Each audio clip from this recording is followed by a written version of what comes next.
Hello friends, रितूस किचनमध्ये तुमचं पुन्हा एकदा स्वागत. आज आपण मस्त टम्म फुगलेल्या पालकाच्या पुऱ्या कशा बनवायच्या ते बघणार आहोत. त्यासाठी इथे मी पाणी बॉईल करून घेतलेलं आहे आणि पालकाची पानं छान स्वच्छ धुवून घेतलेली आहे. ती आता आपण या पाण्यामध्ये टाकून ब्लांच करून घेणार आहोत. 2 मिनिटं आपण हे पाण्यामध्ये चांगले उकळवून घेणार आहोत. पालक लगेच ब्लांच होतो. 2 मिनिटापेक्षा जास्त आपल्याला ही प्रोसेस करायची नाही आहे, नाहीतर पालकाचा कलर डल होतो. 2 मिनिटं झालेली आहेत आणि आपला पालकही ब्लांच झालेला आहे. तो आता आपण काढून घेणार आहोत.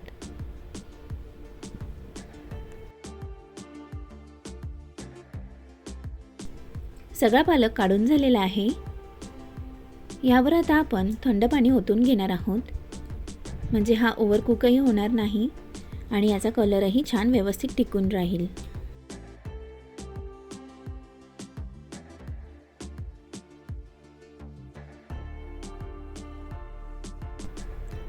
ग्राइंडिंग जारमध्ये आता आपण ब्लांच केलेला पालक टाकून घेणार आहोत. सेम जारमध्ये आपल्याला 7 ते 8 लसणाच्या पाकळ्या, 4 हिरव्या मिरच्या आणि 1 इंच आल्याचा तुकडा टाकून त्यामध्ये थोडंसं पाणी टाकून घेणार आहोत आणि त्याची फाईन अशी पेस्ट तयार करून घेणार आहोत.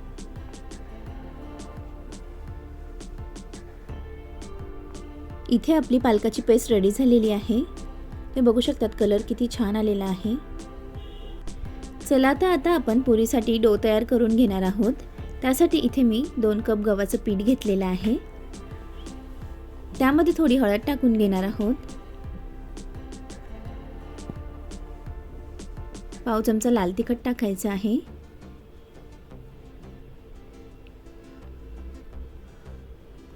पाव चमचा गरम मसाला, पाव चमचा जीरा पावडर, पाव चमचा धना पावडर, 2 चमचे तीळ टाकून घेणार आहोत. तीळ ऑप्शनल आहे, पण तीळ टाकल्याने पुरी छान खमंगही लागते आणि त्याचं टेक्स्चरही छान येते. चवीनुसार मीठ टाकून घ्यायचं आहे.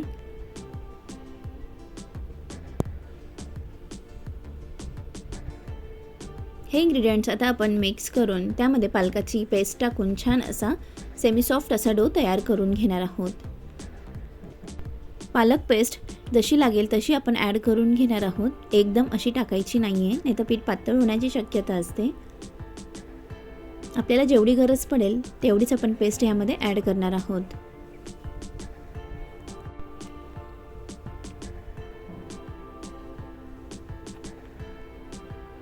ते बघू शकतात, इथे आपला सेमी सॉफ्ट असा डो रेडी झालेला आहे.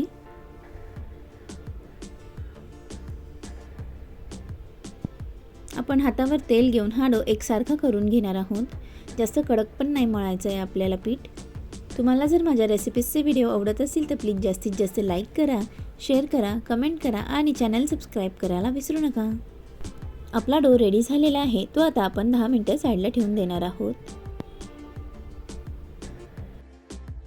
इथे 10 मिनिटं झालेले आहेत आणि आपला डो छान असा सेट झालेला आहे. हा डो आपण पुन्हा एकसारखा करून त्यामधून गोळे तोडून घेणार आहोत. तुम्ही ह्या डोमधून छोटे छोटे गोळे करून एक पुरीसुद्धा लाटून घेऊ शकता, पण इथे मी चपाती लाटून त्यामधून पुऱ्या कट करून घेणार आहे. असं केल्याने पुरी पण एकसारख्या बनतात आणि त्याचे कॉर्नर्स जे असतात ते पण व्यवस्थित राहतात.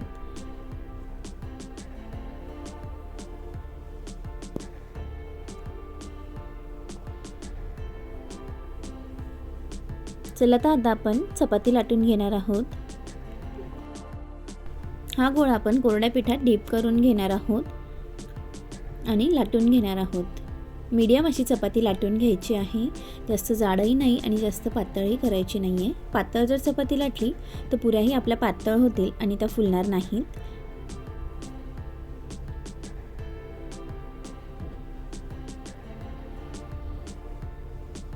व्हिडिओमध्ये दाखवल्याप्रमाणे छान मीडियम अशी चपाती लाटून घ्यायची आहे. यामधनं आता आपण पुऱ्या कट करून घेणार आहोत. तुम्हाला तुमच्या आवडीनुसार लहान किंवा मोठ्या पुऱ्या कट करायच्या असेल तर तुम्ही त्यानुसार कट करू शकतात.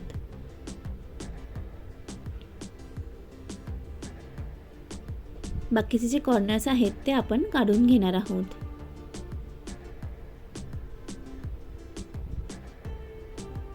ह्या पुऱ्या आपण आता एका प्लेटमध्ये ठेवून घेणार आहोत आणि ह्याच पद्धतीने बाकी सगळ्या पुऱ्या रेडी करून घेणार आहोत.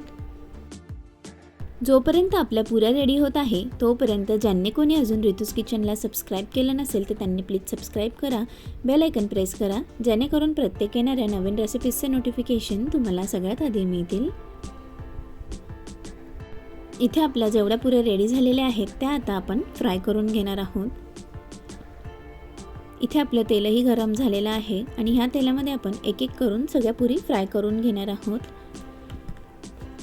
तेल गरम झाल्यानंतर मीडियम फ्लेमवर आपल्याला ह्या पुऱ्या फ्राय करून घ्यायच्या आहेत.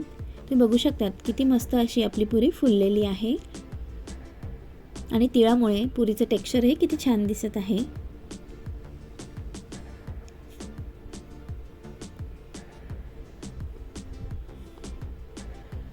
पुरी तळून झाली की ती आता आपण काढून घेणार आहोत आणि बाकी सर्व पुऱ्या ह्याच पद्धतीने तळून घेणार आहोत.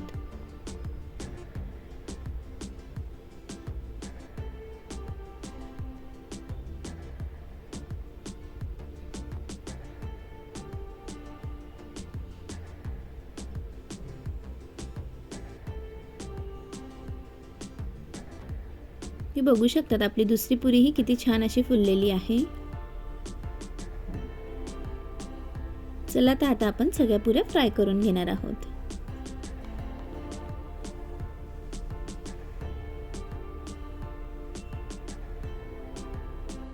फ्राय करून झाल्यानंतर ह्या पुरी आपण टिश्यू पेपरवर ठेवून घेणार आहोत, म्हणजे जे काही एक्सेस ऑइल असेल तर ते टिश्यू पेपर सक करून घेईल.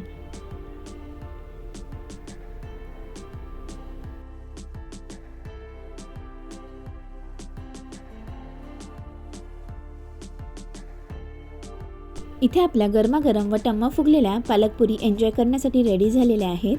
ही रेसिपी तुम्ही नक्की ट्राय करा आणि तुम्हाला कशी वाटली हे कमेंट बॉक्समध्ये कळवायला विसरू नका. रेसिपी बघितल्याबद्दल धन्यवाद. पुन्हा भेटूया अशाच एका नवीन रेसिपीसोबत. तोपर्यंत बाय बाय.